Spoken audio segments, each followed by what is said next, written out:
अस्सलाम guys, welcome to my YouTube channel. मैं आज ड्रामा सीरियल आजमाइश की बात करने जा रहा हूँ। बहुत ही ज़बरदस्त ड्रामा बन चुका है। स्टोरी बहुत ही दिलचस्प और इंटरेस्टिंग स्टोरी है।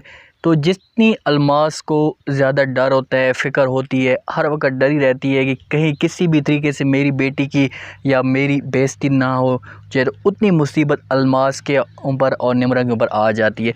इतनी ज़्यादा एक और नई मुसीबत इसके ऊपर आगे खड़ी हो जाती है। जैसे ही अलमास दरवाज़ा खोलती है तो देखती है उसका पुराना जो सबका शौहर है वो उसके पास आ जाता है। अलमास उसे देखकर काफ़ी ज़्यादा डर जाती है, क्योंकि पहले बहुत ज़्यादा डरती है इस घर में, उसकी इतनी मतलब कि एक नौकरानी की तरह उससे काम लेते हैं। तो अभी फिर उसके ऊपर इस तरह की मुसीबत आती है, तो जैसे उसको देखती है तो वो बोलती है कि तुम यहाँ कैसे, तुम्हें ये घर कैसे पता चल गया, तुम यहाँ पे कैसे पहुँच आई हो।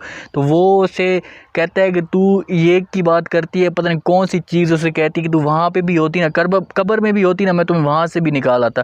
इतनी मतलब कि उसमें देखो उसको इतनी ज़रूरत थी, तलाश थी। अभी देखो मुझे तो अब इसका जो मकसद लग रहा है वो अभी इसको हर सूरत में ब्लैकमेल करने की कोशिश करेगा। अभी उसको वापस भेज देगा और उससे कहेगा अब तुम चले जाओ, लेकिन उसके बाद कुछ दिन के बाद आना। तो अभी उससे पैसे लेगा, उसे खाने की कोशिश करेगा, हर लिहाज से उसे ब्लैकमेल करेगा कि किसी भी तरीके से इसको इस्तेमाल किया जा सके। शेज़ा कभी भी अपनी हरकतों से बाज नहीं आती। एक तो निम्रा से उसने बात छीन लिया, दूसरा रोहान भी उससे छीन लिया। रोहान के साथ भी उसकी शादी हो रही थी, आपस में इनका हो गई थी, सेटिंग हो गई थी। रोहान भी मोहब्बत करने लग गया था निम्रा से। बात से तो बेइंतहा मोहब्बत कर रहा था, अभी उससे इतनी ज़्यादा मोहब्बत करता है कि उसके बगैर रह भी नहीं सकता। लेकिन अभी बात से तो उसके साथ बेइंतहा मोहब्बत करता था, उसके बगैर तो एक मिनट भी नहीं रह सकता था।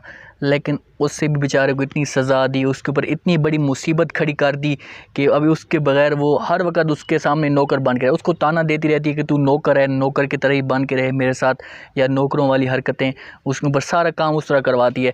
अब शेज़ा अब अलमास को भी टारगेट करती है, उसके ऊपर सारा इल्ज़ाम लगाती है, झूठे इल्ज़ाम लगाती है। हाँ, ये चीज़ है कि उसे देखने के लिए आया था बंदा, मिलने के लिए भी आया था, लेकिन शेज़ा को मौका मिल गया हर सूरत में। अब उसको हर सूरत में बदनाम करने की कोशिश करती है। तो निम्रा को आज पता नहीं कैसे जज्बा आ गया, मैं इस बात से ख़ुद हैरान हूँ कि उसे अभी कैसे इतना बड़ा गुस्सा आ गया। वो फ़ौरन जवाब देती है और जो शेज़ा के ऊपर गुस्सा कर रही है उससे कहती है कि तू मुझे जो कुछ भी कहती रहे, मुझे इतराज़ नहीं है। मेरे ऊपर जो इल्ज़ाम लगाती है मुझे किसी किस्म का कोई भी इतराज़ नहीं है, लेकिन मेरी जो माँ है, तुम इसके ऊपर किसी किस्म की भी बात नहीं कर सकती और ना ही तुम्हें मैं बात करने की इजाज़त दूँगी। जैसे ही शेज़ा ये बात सुनती है तो शेज़ा काफ़ी ज़्यादा हैरान हो जाती है कि आज उसके सामने इस तरह की लड़की बोल रही है आज पहली दफ़ा। तो वो उसे अपने वालिद को जाकर शिकायत करेगी कि उसे बोलेगी अबू जी इसे देखें, मेरे सामने इस तरह की बात करती है।